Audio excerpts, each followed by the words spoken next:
Hello. I'm making this video for the primarily for the NFGeek challenge, um, and I would just like to say before I even answer any of these questions that um, I had to think about some of these questions, so I I had to prepare my answers and had to think a little bit about how I would approach um, on answering some of these questions. Or else you would have seen me in the video um, for about 5 minutes just thinking about how to answer them. So the first question is, what is your type? My type is an INTJ. The way I found this out is that uh, we had an English project assigned by one of my teachers in high school, and she basically told us about the personality type and its first origins, and where it came uh, from basically. And she got into all this very old um, theory about personality, and we studied the personality type with the Chaucer, a book written by Chaucer, and we tried to classify the characters as based on their four basic personality types. As back then there were only four types, which I believe melancholy was one, and there were others, but I forgot them unfortunately. Um, so yes, I'm an INTJ. One. So that answers one. Two. What are you primarily interested in? Um, well, I'm primarily interested in engineering and science.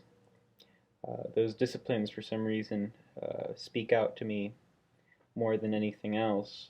So I seem to enjoy uh, doing a lot of math and dealing with a lot of equations, and it was the perfect uh, choice for me.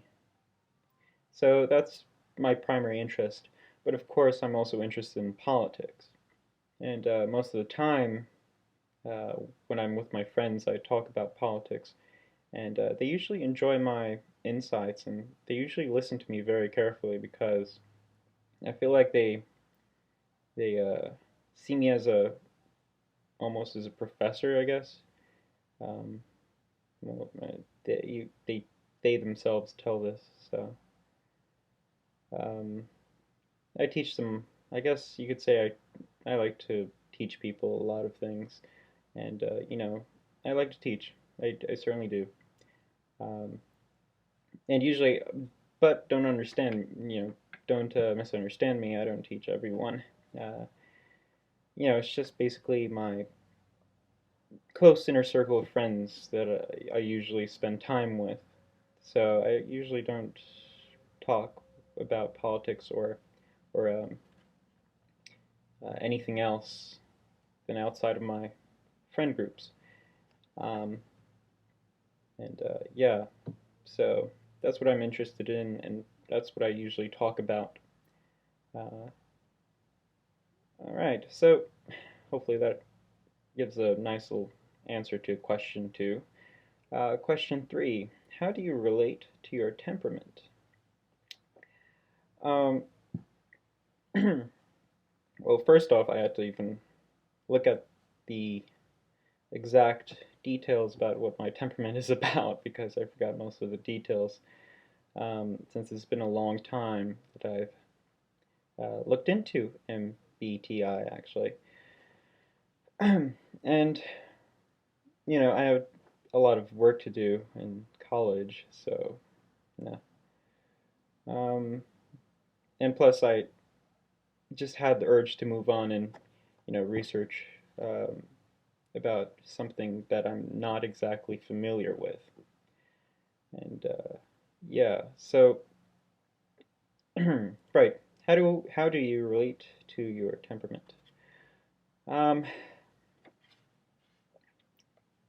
well, I usually have a lot of, I guess you could say, correlation with ideas, and I'm just looking at the website on here, just so I know what type of things it's saying about the INTJ, anyways. And the website is from Wikipedia, so I'm looking at the INTJ characteristics on there. And apparently, this is describing INTJs as, very intelligent and imaginative and reliable, and they seem to be perfectionists. And truthfully, I do have some of those qualities. When I mean perfectionism, of course, perfectionism and disregard for authority, unless I, respect the man who's behind the authority, because he either has a lot of knowledge or, you know, he has accomplished a lot of things in life, and usually those are the type of people I respect. Um, so those are the people I usually look up to. People who know a lot and have accomplished a lot in their lives. What type of accomplishments, of course, you could say. And I'll probably say that accomplishments towards humanity, like scientific accomplishments mostly. Um, so yes, uh, so I'm pretty much able to relate to my temperament of what's given on wikipedia.org in the INTJ characteristics section. So I guess you could go take a look and read it, and you know, it's very accurate, truthfully. I mean, everything is truthfully, accurate. I don't know if it's because it's so generally worded, or uh, you know, I don't know, but it seems accurate. Of course, the validity of the test and the accuracy is up for debate, though. Um, so, for what got you interested in MBTI, um, well, as I said earlier with question number one, what is your type? Um, my English professor in high school, um, told us about this. Taught us the theory of personality, and so that's where I heard, there existed personality types, and later on we researched our own personality types and researched into what type of careers we would like to have. And scientists, that's the so-called title for INTJs. And it gave me mostly scientific disciplines when I took after the test I took. And truthfully, I was already thinking about going into most of the fields that were listed. So, uh, you know, worked out, I guess you could say. Um, all right, 5. How has the MBTI impacted your life? Um, hmm. Even though I thought about these questions before making the video, it's just, making me rethink to see if I could come up with something else as well. Uh,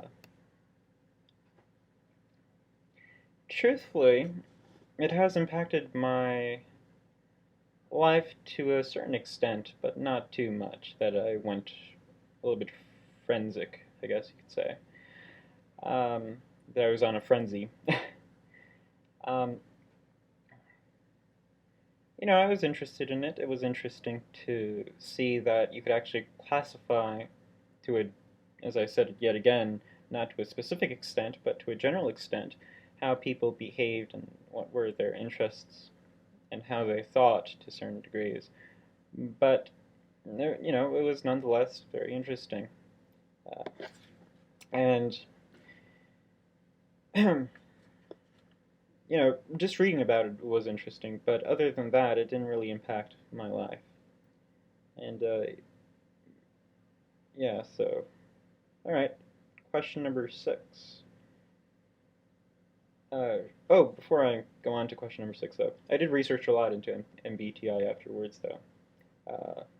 And when I mean research into it afterwards, I mean I did a lot of uh, research into it without, uh, you know, it being the class's objective for my English project. So, yeah. Question number 6. Show an object slash book to the camera. Uh, of course, a highly prized object slash book. Um, well, truthfully, I have a lot of books to this right here, and I truthfully prize all of them. So I can't really select any of the particular, but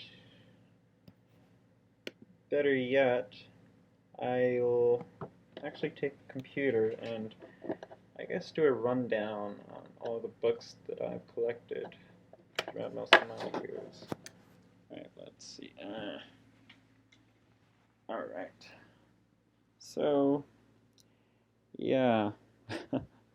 I've loved books. It's weird angling of the camera. I like all of them, truthfully. But particularly, I guess I like all these books that deal with science, of course. Um, yeah, so even though the words are actually inverted, but oh well. Great. Um, and of course, I have all my textbooks, physics textbooks, biology, um, and all the other beautiful stuff. Yeah. Yeah. So, and it goes on and on and on and on. Anyways,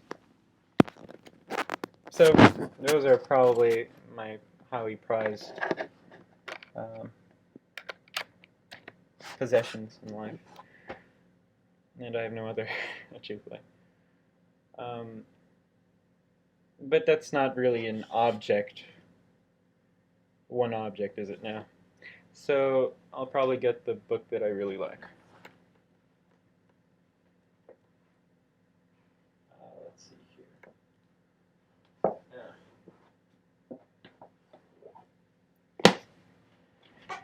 Yes, my book, the book that I really like, are actually a set of books, and it deals with physics, and particularly I like them because they tell us how the world works and why, just tells us how the world works, basically, and we apply formulas to it to quantify it. Let's see, my favorite section. Ooh, probably really love elementary particles. That's a really interesting subject, along with quantum mechanics of atoms, but a little bit simple, I guess, that chapter. The particle accelerators are particularly interesting to me, actually. I don't know why. It's, probably because they find a lot of answers to a lot of the questions, but then again, you get more questions trying to find answers to the questions that you were dealing with before. But, it answers questions nonetheless. So, probably that's why I like physics. And plus, it deals a lot with analyzing data. and analyzing data is something that I enjoy. So yes, that crosses out number 6 and number 7. What are the greatest misconceptions about your type? I guess it's the fact that um, we're emotionless. That's actually not very accurate. Um, we do have emotions, except when we debate, um, we try not to get involved in them because we try to base our debate as objectively as possible as we can. Um, so, but yeah, so I guess that's the misconception that I would like to deal with. And what else? What other misconceptions can I think of that rotate around the INTJ? Well, one, it's the feeling part, and as I said, we do certainly feel, except we usually like to think about our feelings. So, for an example, how would that work out? For example, we'd go home in our rooms and we'd dwell on the feelings that we had and try to reason them out, I guess, and see what's bothering us. Usually that's how I deal with my feelings. Um, just, go into my room and think about them. Yeah. Just think about them alone, though. What else? Various misconceptions. Oh, yes, just came to my mind. Probably the fact that most people seem to think that we're introverted. Well, truthfully, right now, because I'm not actually talking to someone, but rather than a camera, or rather to a camera, um, I'm not really showing my true personality, I guess you could say, in this way.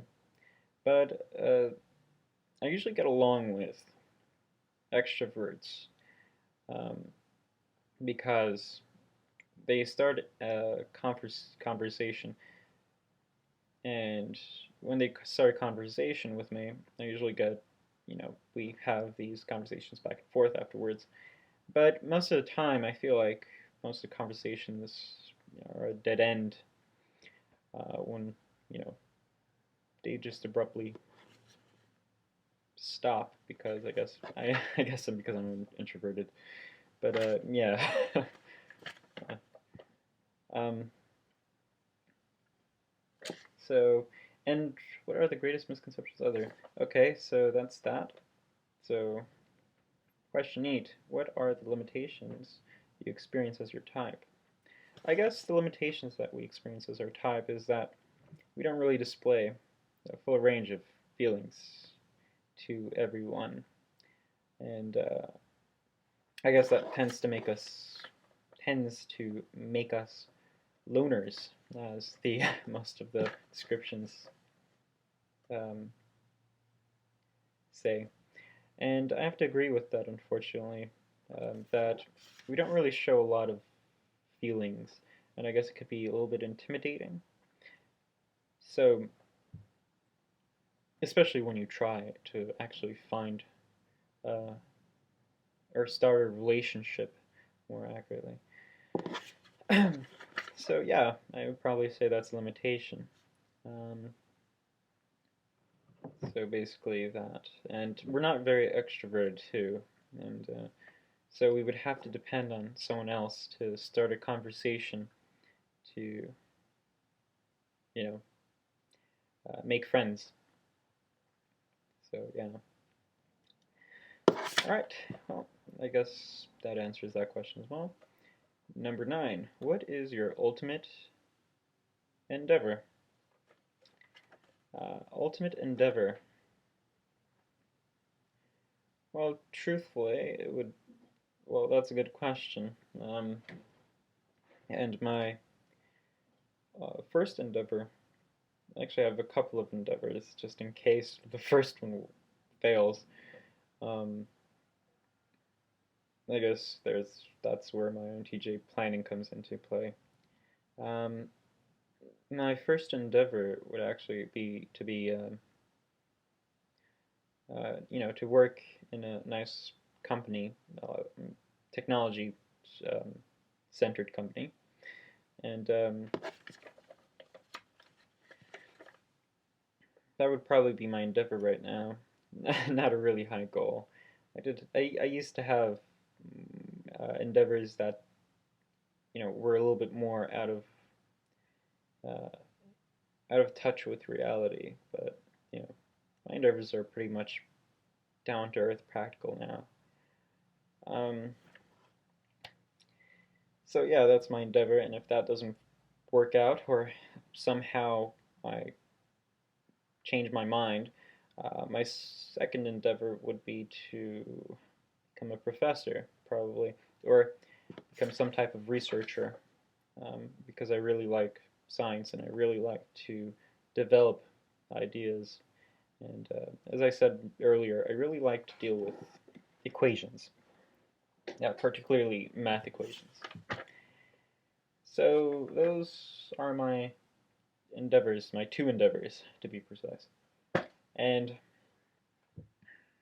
I really don't have any other. Um, I guess I was talking about my role models. I guess I could elaborate more on that. Um, one of my role models, for example, is uh, of course, most famous scientists. Richard um, Feynman is one, and he, of course, is a brilliant physicist. Um, won a Nobel Prize, and you know, I look up to role models. You know, those are the people I look up as role models, and Michael Faraday is also another one up with Richard Feynman, as well as revolutionary leaders like Mustafa Kemal Ataturk, um, which revolutionary guys, truthfully, just revolutionary men, um, truly revolutionary.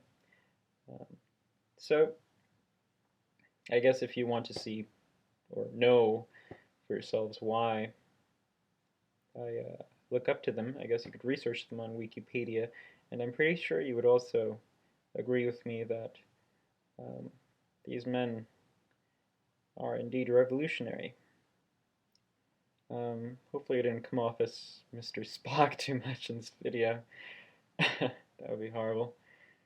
And just further sinking into the stereotypes of INTJs. But yeah, so those are 9 questions I've answered for the the NFGeeks challenge. And hopefully you found this video informative and not too long, since it's been 25 minutes for me, 25 minutes. But anyways, so yes, and yeah, I guess it's complete.